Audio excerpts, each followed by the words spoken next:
Good morning, all. Welcome to the another session of the poem, An Introduction. The language I speak becomes mine. Its distortions, its curenesses, all mine, mine alone.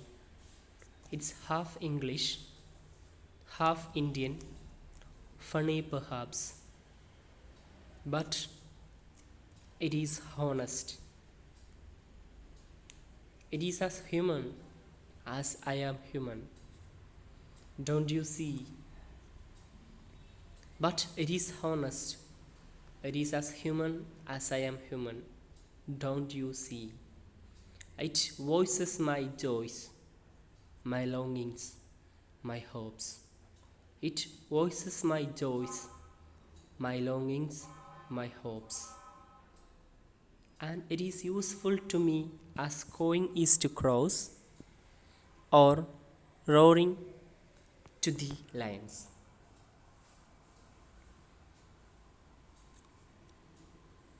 And it is useful to me as going is to cross or roaring to the lions. It is human speech, the speech of the mind that is here and not there. A mind that sees and hears and is aware. Not the deaf, blind speech of trees in storm, or of monsoon clouds, or of rain, or the incoherent mutterings of the blazing funeral pyre. It is human speech, the speech of the mind that is here and not there. A mind that sees and hears and is aware. Not the deaf, blind speech of trees in storm, or of monsoon clouds, or of rain, or the incoherent mutterings of the blazing funeral pyre. Okay, നോക്കാം. നമുക്കിതിൽ line by ലൈനായിട്ട് തന്നെ നോക്കാം. നമ്മൾ സംസാരിച്ചു കൊണ്ടിരിക്കുന്നത് കമലാദാസിൻ്റെ ഭാഷയെക്കുറിച്ചിട്ട്. അവരുപയോഗിക്കുന്ന ഭാഷയെ, ലാംഗ്വേജിനെ, English എന്ന ലാംഗ്വേജിനെ അവരുടെ കസിൻസും കുടുംബക്കാർ, അതുപോലെ വിമർശകർ, കൂട്ടുകാരൊക്കെ വിമർശിക്കുകയാണ്. എന്തു പറഞ്ഞിട്ടാണ്? English is not your mother tongue. അവിടെയാണ് നമ്മൾ കഴിഞ്ഞ ക്ലാസ് നിർത്തിയത്. അപ്പോൾ കമലാദാസ് അവരോട് ചോദിച്ചു, ഞാൻ എനിക്ക് ഇഷ്ടമുള്ള ഭാഷയിൽ സംസാരിച്ചോട്ടെ, നിങ്ങൾ എന്തിനാണ് എന്നെ തടയുന്നത്? എന്തിന്? ഞാൻ ഇഷ്ടമുള്ള ഭാഷയിൽ സംസാരിച്ചോട്ടെ, നിങ്ങൾക്ക് എന്താണ് കുഴപ്പം എന്നൊക്കെ അവർ ചോദിച്ചു. കഴിഞ്ഞ ക്ലാസ്സിൽ നമ്മൾ അവിടെയാണ് പറഞ്ഞു നിർത്തിയത്. അപ്പം അതിൻ്റെ ബാക്കിയാണ് നമ്മൾ നോക്കുന്നത്. The language I speak becomes mine. ഞാൻ സംസാരിക്കുന്ന ഭാഷ എൻ്റേത് മാത്രമാണ്. ഇറ്റ്സ് ഡിസ്റ്റോഷൻസ് എന്ന് പറഞ്ഞാൽ അതിലെ വൈകൃതങ്ങൾ, ഞാൻ ഉപയോഗിക്കുന്ന ഭാഷയിലെ വൈകൃതങ്ങൾ. ഇറ്റ്സ് ക്യൂർനെസ്സസ് എന്ന് പറഞ്ഞാൽ പുതുമ, അതിലെ പുതുമകളും. ഓൾ മൈൻ എലോൺ, എല്ലാതും എൻ്റെ ഭാഷയിലെ വൈകൃതങ്ങളും അതിലെ പുതുമകളും എല്ലാം എൻ്റെയാണ്. മൈൻ എലോൺ, എൻ്റേത് മാത്രമാണ്. ഇറ്റ് ഈസ് ഹാഫ് ഇംഗ്ലീഷ്, അത് ഹാഫ് ഇംഗ്ലീഷ് ആവാം. നമുക്ക് ഹാഫ് ഇന്ത്യയിൽ എഴുത്തുകാർ എഴുതുമ്പോൾ നേറ്റീവ് ഇംഗ്ലീഷുകാരെ പോലെ അത്ര അങ്ങോട്ട് പെർഫെക്റ്റ് ആയിക്കൊള്ളണം എന്നില്ല. അപ്പോൾ അതുകൊണ്ട് കമലാദാസ് പറയുകയാണ്, ഇറ്റ് ഈസ് ഹാഫ് ഇംഗ്ലീഷ്, ഞാൻ ഉപയോഗിക്കുന്ന ഭാഷ ഹാഫ് ഇംഗ്ലീഷ് ആവാം. ഹാഫ് ഇന്ത്യൻ, ചിലപ്പോൾ പകുതി ഇന്ത്യൻ ആയിരിക്കാം. ഫണി പെർഹാപ്സ്, ചിലപ്പോൾ എന്തായിരിക്കാം, അത് ഫണി ആയിരിക്കാം, തമാശ രൂപത്തിലുള്ളതായിരിക്കാം. ബട്ട് ഇറ്റ് ഈസ് ഹോണസ്റ്റ്, അതെന്താണ്? ഹോണസ്റ്റ് ആണ്. According to me my language is honest, എന്നെ സംബന്ധിച്ചിടത്തോളം എൻ്റെ ഭാഷ ഹോണസ്റ്റ് തന്നെയാണ്. It is as human as I am human, എൻ്റെ ഭാഷ എന്തിനെ പോലെയാണ്? മനുഷ്യന്മാർ സംസാരിക്കുന്ന മനുഷ്യനെ പോലെ തന്നെയാണ്. ഡോണ്ട് യു സീ, നിങ്ങൾ കാണുന്നില്ലേ എന്ന് അവരോട് ചോദിക്കുകയാണ്. ഓക്കെ, അവരുടെ കുടുംബക്കാരോടും വിമർശകരോടും കൂട്ടുകാരോടും ചോദിക്കുകയാണ്, ഡോണ്ട് യു സീ, നിങ്ങൾ കാണുന്നില്ലേ? ഈ ലൈൻസ് നമുക്കൊന്ന് നോക്കാം.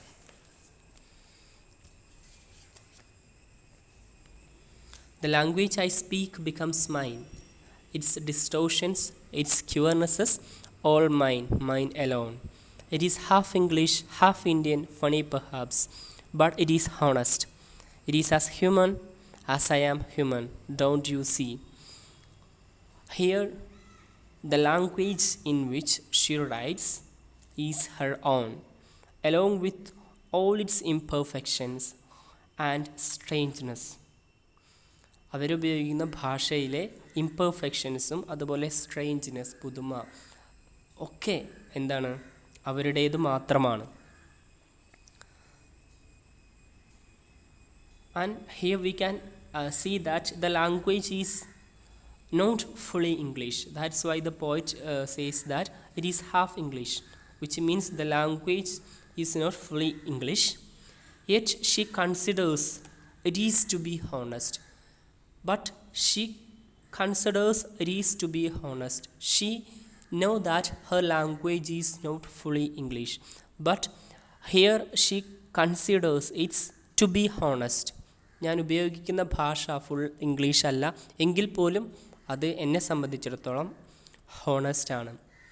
Because like her as Har language is also imperfect.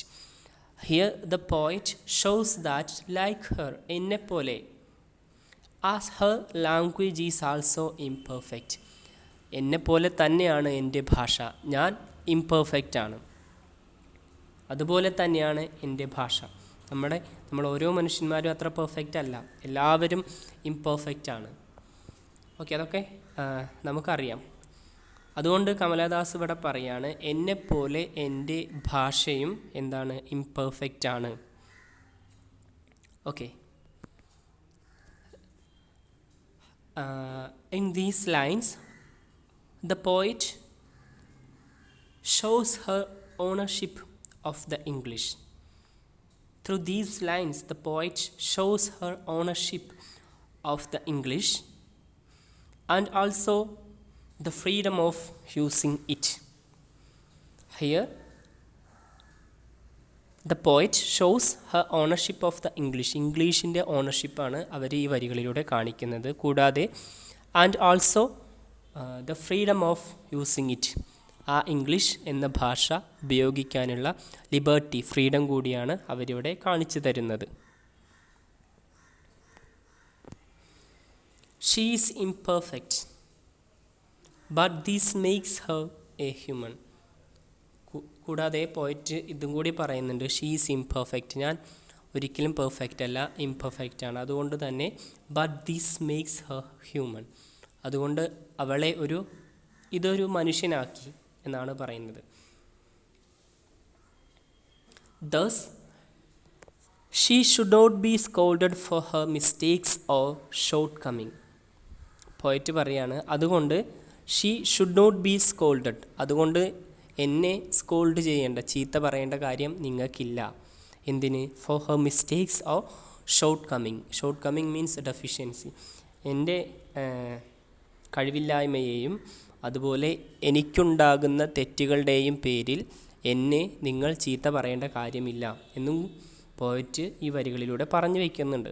Thus she should not be scolded for her mistakes or short Cummings.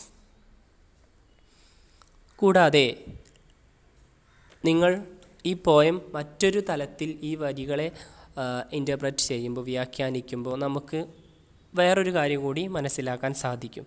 കാരണം എന്താ? But here the poet wonders why society ignores the mistakes or even the blunders of men and questions the mistakes of women, although the fact is that every person in the world is imperfect. അപ്പോൾ നമ്മൾ ഒന്ന് ആലോചിച്ച് നോക്കുമ്പോൾ ഇത് ശരിയല്ലേ എന്ന് നിങ്ങൾക്ക് തോന്നും. കാരണം ഇവിടെ പോയിട്ട് അത്ഭുതപ്പെടുകയാണ്. എന്തിനു വേണ്ടിയിട്ട്? ബട്ട് ഷീ വണ്ടേഴ്സ്, ഇവിടെ കമലാദാസ് അത്ഭുതപ്പെടുന്നു. Why society ignores the mistakes or even the blunders of men. പുരുഷന്മാരുടെ തെറ്റുകൾ, അതുപോലെ പുരുഷന്മാർ പൊട്ടത്തെറ്റ് എഴുതി വയ്ക്കുന്നുണ്ട്, അതൊന്നും ഈ സൊസൈറ്റി എന്താണ് ചോദ്യം ചെയ്യാത്തത് എന്ന് പോയറ്റ് അത്ഭുതപ്പെടുന്നുണ്ട്. Okay, here the poet wonders why society ignores the mistakes or even the blunders of men, and why the society questions the mistakes of women. സ്ത്രീകളുടെ മിസ്റ്റേക്കുകളെ മാത്രം എന്തുകൊണ്ടാണ് സൊസൈറ്റി ക്വസ്റ്റ്യൻ ചെയ്യുന്നത്, ചോദ്യം ചെയ്യുന്നത്? although the fact is that every person in the world is imperfect. ഈ ലോകത്തിലെ എല്ലാ മനുഷ്യന്മാരും imperfect ആണ് എന്ന വസ്തുത നിലനിൽക്കെ എന്തുകൊണ്ടാണ് സ്ത്രീകളായിട്ടുള്ള എഴുത്തുകാരുടെ തെറ്റുകൾ മാത്രം ഈ സമൂഹം ചോദ്യം ചെയ്യുന്നത്? മനസ്സിലായോ? ഇനി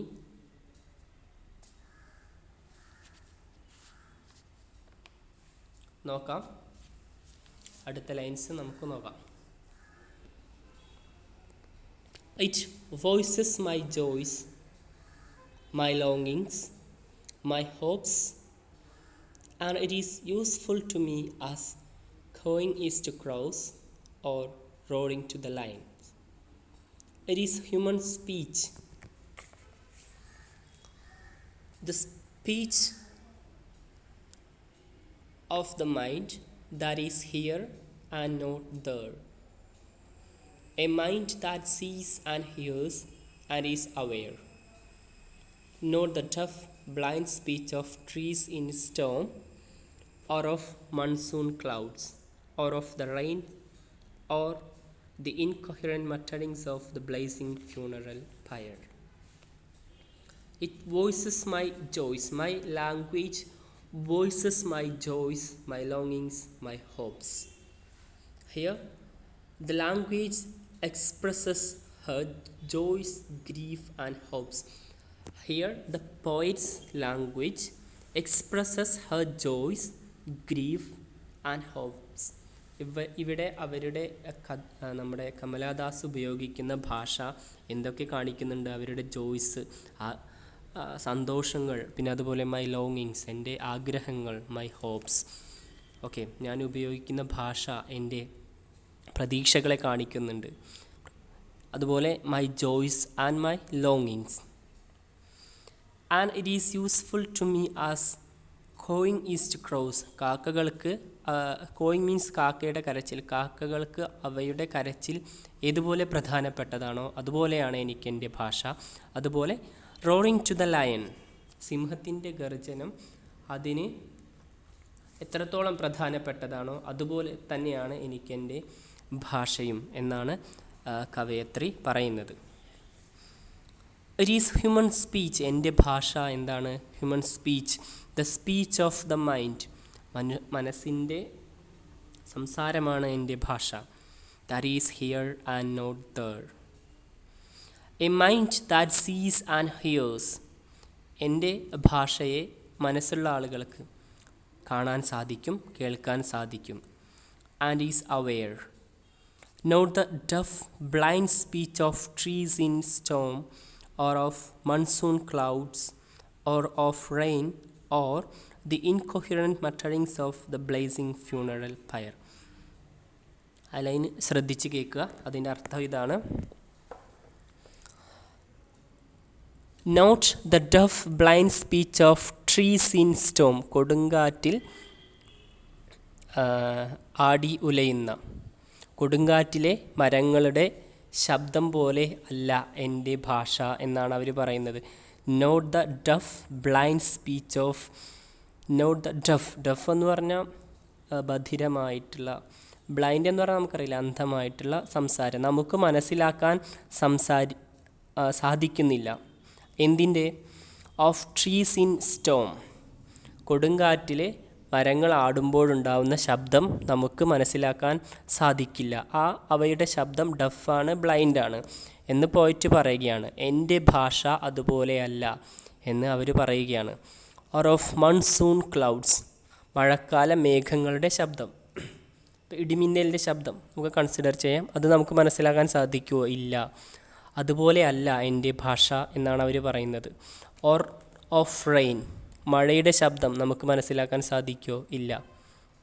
അതുപോലെയല്ല, മഴയുടെ ശബ്ദം പോലെയല്ല എൻ്റെ ഭാഷ. അടുത്തത് or the incoherent mutterings of the blazing funeral fire. Fire എന്ന് പറഞ്ഞാൽ ചിത കത്തുമ്പോൾ ഉണ്ടാവുന്ന തീയിന്, അതായത് ചിത കത്തുമ്പോൾ ഉണ്ടാവുന്ന ഒരു ശബ്ദമുണ്ട്. ആ ശബ്ദത്തിന് അവർ പറയുന്നത് ഇതാണ്, ഇൻകൊഹിറൻറ്റ്. ഇൻകൊഹിറൻറ്റ് എന്ന് പറഞ്ഞാൽ ചേർച്ചയില്ലാത്ത എന്നുള്ള അർത്ഥം. ചേർച്ചയില്ലാത്ത.